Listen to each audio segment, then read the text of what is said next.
Hello friends, welcome back to my YouTube channel. So last वाले video में हमने देखा था इनलाइन सीएसएस के बारे में। आज हम देखने वाले हैं इंटरनल सीएसएस के बारे में कि इंटरनल सीएसएस जो है वो हम किस तरीके से लिख सकते हैं और किस तरीके से जो है हम यूज करते हैं। And internal CSS is used to define the style for single HTML page. In internal CSS is defined in thread section of HTML with style element. यहाँ पे क्या होता है, जब हम इनलाइन सीएसएस लिखते थे तो हम क्या करते थे कि हमारा जो टेग नेम होता था उसी के पास हम स्टाइल जो टेग था वो लिख देते थे प्रॉपर्टीज और उसकी वैल्यू लिख लेता है। डन। बट यहाँ पे क्या होता है कि यदि हम इनलाइन सीएसएस यूज करते हैं तो वहां पे हमको क्या करना होता है, हमारे पास यहाँ पे एक HTML होता है, उसके बाद हमारे पास एक हेड टैग होता है, इसके अंदर हमको स्टाइल टैग लिखना होता है, देन इसको क्लोज करना होता है और इसके बीच हम सारी सारी सीएसएस जो है वो लिखते हैं। तो यहाँ पर आप देख सकते हो एक internal CSS define head tag and style tag. Done.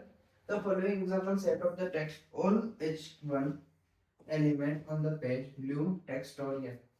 तो यहाँ पे क्या होता है, जब इनलाइन में हम सीएसएस लिखते हैं तो हमें हर एक टैग के लिए रिपीटेडली सीएसएस यूज करनी है, तो हमें हर एक टैग के लिए सीएसएस लिखनी होती है। बट यहाँ पे ऐसा नहीं है। यहाँ पे मैं इस एग्जांपल को रन करता हूँ तो आपको समझ में आएगा कि जो इनलाइन सीएसएस है और जो इंटरनल सीएसएस है उसमें क्या डिफरेंस है। लाइक यहाँ पे ये पूरा पूरा कोड है, यहाँ पे आप देखोगे कि यहाँ पे HTML है, देन हेड है, देन स्टाइल है। डन। तो स्टाइल के अंदर यहाँ पे क्या कर रखा है, बॉडी। यहाँ पे वापस ओपन कर देता हूँ इसको। यहाँ पे देखोगे आप बॉडी H1 और P1। डन। अब यहाँ पे बॉडी के लिए यहाँ पे बैकग्राउंड कलर ब्लू ले रखा है, पाउडर ब्लू। देन यहाँ पे H1 के लिए जो है वो ब्लू ले रखा है और P के लिए रेड ले रखा है। डन। अब मैं यहाँ पे इसको स्क्रॉल करता हूँ, यहाँ पे आप H1 देखोगे, यहाँ पे आप P टैग देखोगे, तो यहाँ पे जो H1 है वो ऑटोमेटिकली ब्लू आ चुका है और ये रेड आ चुका है। बट अब मेरे को यहाँ पे F और H1 लिखना है। लाइक मैं यहाँ पे क्या करता हूँ, मैं इसको यहाँ पे सिलेक्ट कर लेता हूँ, मैंने ये कॉपी कर लिया, देन मैं यहाँ पे एंटर करता हूँ और मैंने यहाँ पे पेस्ट कर लिया। डन। और मैं इसको रन कर लेता हूँ। ओके।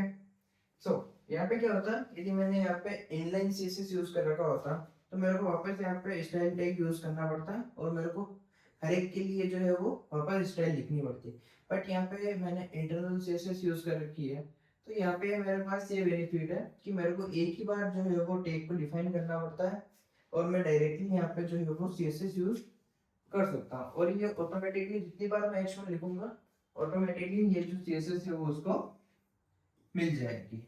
इफ केस यदि मेरे को किसी H1 को अदर सीएसएस देनी है तो वो भी मैं वापस इनलाइन सीएसएस दे सकता हूँ। लाइक मेरे को यहाँ पे क्या करना है कि इस H1 को मेरे को स्टाइल।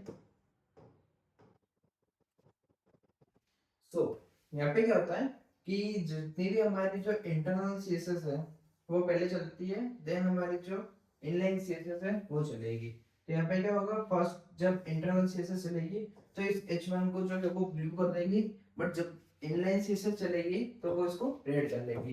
तो इफ केस यदि आपको इंटरनल सीएसएस को भी रिफ्लेक्ट करना है या चेंज करना है तो भी आप जो है वो इनलाइन सीएसएस से कर सकते हो। और बेसिकली जब हम आगे देखेंगे तो हम क्लासेस का यूज करेंगे, आईडीज का यूज करेंगे फॉर सीएसएस के लिए। कभी भी हम डायरेक्टली टैग के ऊपर सीएसएस जो है अप्लाई नहीं करते हैं, करते हैं कुछ केसेस में करते भी हैं, बट मोस्ट ऑफ केसेस में हम जो है वो क्लास यूज करते हैं एंड आईडी यूज करते हैं।